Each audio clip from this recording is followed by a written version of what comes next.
Everybody like and subscribe, praise the bell icon. Story number 1. It was late October in Bridgeport, Connecticut, when Melanie started her night shifts at a 24-hour Dunkin Donuts just off I-95. She was a college freshman, desperate for extra cash, and the manager, an old withdrawn man named Carl, hired her without asking many questions.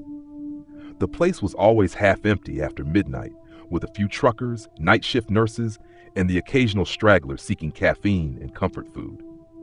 But something about the store felt wrong. The first thing she noticed was the mirrors. They were all covered, not with posters or branding, but with dull, gray sheets of aluminum taped tightly to the glass.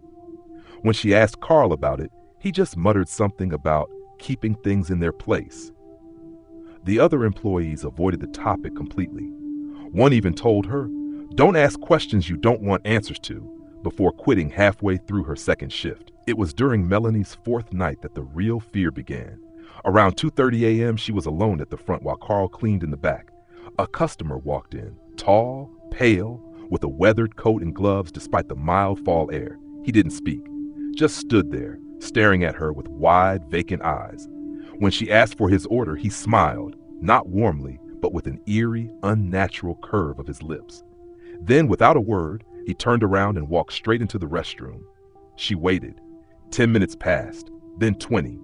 Finally, she knocked. No answer. She grabbed the key and opened the door, heart pounding. The light was on, the faucet dripping slightly, but no one was inside. She looked at the security feed, but that part of the store had been mysteriously static-ridden for the last hour. Carl wasn't surprised. "It happens," he said. "Sometimes people just don't leave." That night, Melanie dreamed of the man's face, except in her dream, his eyes were hollow, leaking black fluid. When she woke up, her pillow was damp. She convinced herself it was sweat. Over the next week, the same man came in every night, always silent, always around 2:30, always entering the bathroom and never leaving. Melanie stopped checking. She didn't want to know. But the breaking point came on a Sunday when the power flickered and the aluminum sheets peeled off the mirrors, one by one.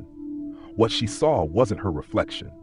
In the glass, she was still standing at the register, but behind her was a version of the Dunkin Donuts that didn't exist anymore, a version with mold-eaten walls, flickering fluorescent lights, and something behind the counter, something tall, stitched together, and dripping with what looked like old coffee grounds and blood. The mirrored version of her was smiling. Not terrified, smiling. She turned around. Nothing there. But when she looked back at the mirror, that other her had pressed a hand to the glass, lips mouthing words she couldn't hear. Then the hand pushed harder until it started coming through. Melanie screamed and ran to the back, but Carl was already waiting for her. "You saw it," he said. "They always do, eventually." She tried to quit, but Carl said she couldn't. "You belong to it now," he said. "That's why we cover the mirrors. It likes new faces." Desperate, she reported the whole thing to the police. They investigated. No strange man, no footage, no Carl. In fact, according to Dunkin's records, the store had been closed for renovations for 3 years. Abandoned. But she knew what she saw. She remembered the smells, the coffee, the bleach, the rot. She remembered the way the man's eyes followed her in her sleep. Now Melanie can't go near a donut shop. Every time she sees one, the mirrors start to ripple. And sometimes, if she looks too long, she sees herself smiling back, but she knows it's not really her. Not anymore. Story number 2. Late one night, around 2 a.m., Jake was working the graveyard shift at a small Dunkin Donuts on the outskirts of town. It was one of those nights where the hum of the fluorescent lights and the distant sound of passing cars seemed to merge into a dull, uneasy silence. The place was mostly empty, except for a few night owls grabbing coffee or a quick snack. Jake had worked there for months and had grown used to the lonely hours, but that night, something felt off. Around 2:30, an older man walked in wearing a long trench coat and a wide-brimmed hat pulled low over his eyes. He ordered a black coffee and sat in the darkest corner, never once looking up from the table. Jake didn't think much of it at first, but as the minutes passed, he started noticing strange things. The lights flickered sporadically, and the old man's shadow seemed to stretch and bend unnaturally, even though there was only one light source above him. Jake's curiosity got the better of him, so he approached the table to check on the man. When Jake leaned in, the man's voice was almost a whisper. "Have you ever stayed after closing?" he asked, his breath cold and stale like he hadn't breathed fresh air in days. "No, usually I leave right at closing," Jake replied, already feeling a chill creep down his spine. "Good," the man said with a grin that didn't reach his eyes. "Because once you stay, they start coming." Before Jake could ask who they were, the lights went out completely. The restaurant was plunged into darkness, save for the faint glow of the streetlights outside casting long shadows through the windows. The hum of the machine stopped. The silence was suffocating. Jake fumbled for his phone to use the flashlight, but the battery showed 0. Suddenly, the man was gone. No chair pulled back, no footprints, no sign he had ever sat there. The silence broke with a low, guttural growl echoing from the kitchen. Jake's heart pounded as he inched toward the back, the glow of his phone flickering weakly. Behind the counter, the dough mixer was spinning on its own, though no power was running. A thick, acrid smell filled the air, something burnt, like overcooked dough mixed with something far worse, like burning hair. Then the ovens began to rattle violently, banging and clanking, as if something trapped inside was trying to escape. Jake backed away, but a cold hand gripped his shoulder. He spun around to find no one there, only the endless rows of empty shelves and donuts that seemed to warp and twist under the weak light, their sugary glaze turning a dark, sickly shade. A whisper filled the room, coming from every corner at once. "Stay, stay, stay." Terrified, Jake ran out into the parking lot, his breath visible in the cold night air. When he looked back, the Dunkin Donuts sign flickered erratically, then went dark. The next morning, the manager found the store locked tight with no sign of forced entry. Cameras showed Jake had left shortly after the lights went out, alone. But on the security footage, a shadowy figure lingered just inside the glass door, watching silently, its eyes glowing faintly like embers. Jake never returned to that Dunkin' Donuts, but every night since, whenever he passes by, the neon sign flickers in his peripheral vision, and sometimes, just sometimes, he hears that whisper again, begging him to stay. Story number 3. It was just past midnight when Mia, a college student working part-time, locked up the Dunkin' Donuts off the highway. She was covering for a coworker and had never closed alone before. The store was surrounded by woods, and the nearest gas station was a mile down a desolate road. The night was eerily quiet, no traffic, no wind, just an oppressive stillness that seemed to settle in her bones.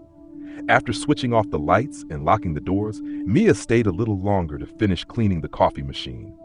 The security lights buzzed faintly overhead. As she scrubbed, she heard the unmistakable ding of the front door opening. She froze. The system automatically locked the doors at midnight, and she hadn't unlocked them. "Hello?" she called out, her voice cracking slightly.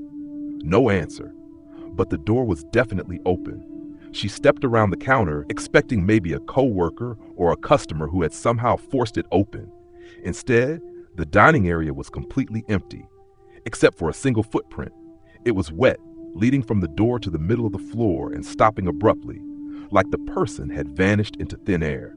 The air turned bitter cold. Mia backed up, eyes scanning every corner. That's when she saw the security monitor behind the counter flicker. One of the cameras, pointed at the back hallway near the freezer, showed movement. Something tall and thin was standing just outside the frame. She stared, trying to make it out, when the figure stepped forward.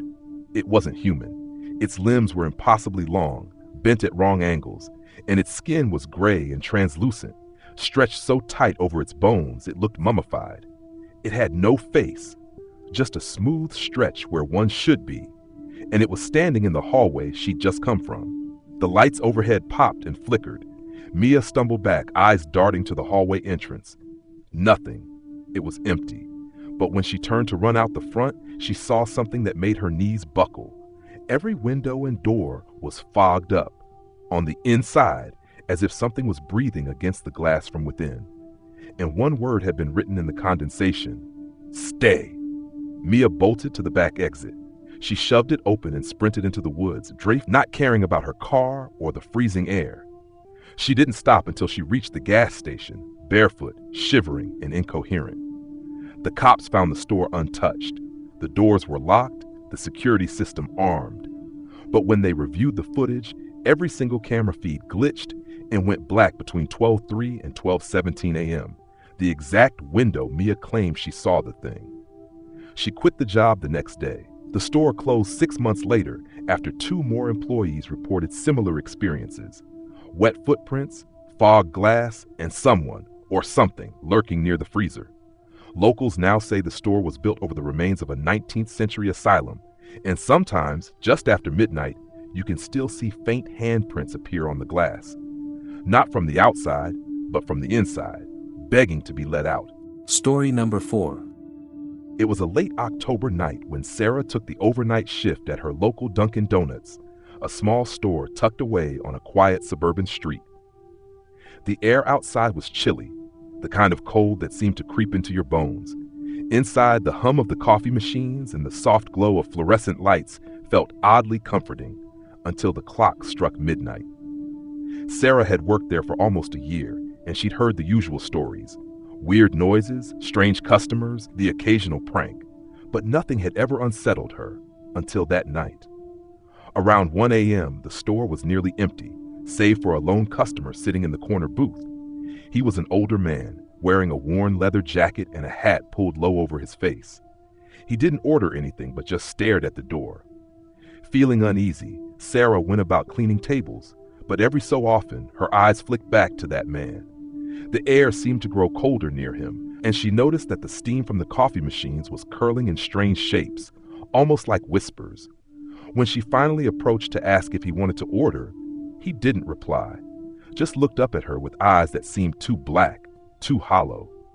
Suddenly, the lights flickered and went out. Panic bubbled in Sarah's chest as she fumbled for her phone to use as a flashlight. The man was gone. But then, through the dim light, she noticed the reflection in the glass counter, a pale, gaunt face pressed against the window from outside. She spun around to see no one there, yet the feeling of being watched didn't fade. Trying to shake it off, Sarah called the store manager, but the call dropped repeatedly. Then the security cameras blinked off one by one on the monitor behind the counter. The door locked itself with a loud click, trapping her inside. She heard whispers coming from the vents, slow and unintelligible at first, then louder, as if the walls themselves were speaking. "Leave, leave, leave!" The words echoed through the store. In the next moment, the lone customer reappeared in the corner booth, but now his face was distorted, eyes bleeding dark shadows and his mouth stretched in a silent scream. Frozen in terror, Sarah dropped her phone. When she looked back up, the man was gone again, but behind the counter, a smear of dark, sticky liquid dripped slowly from the ceiling lights. Sarah bolted to the back door, which finally unlocked. She didn't stop running until she reached her car, the cold night air burning her lungs as she sped away. When she glanced in the rearview mirror, the Dunkin Donuts sign flickered erratically, then went dark, forever closed the next day. Employees who worked that night were never quite the same. Some quit immediately, others whispered of shadows moving between the donuts and the coffee machines. One former worker claimed the store was built on cursed ground, but no one knew for sure what haunted that place, only that it still did. And if you ever drive past that dark, empty Dunkin Donuts late at night, you might see a pale figure sitting in the corner booth, waiting for his next cup of coffee, silent, watching, never leaving.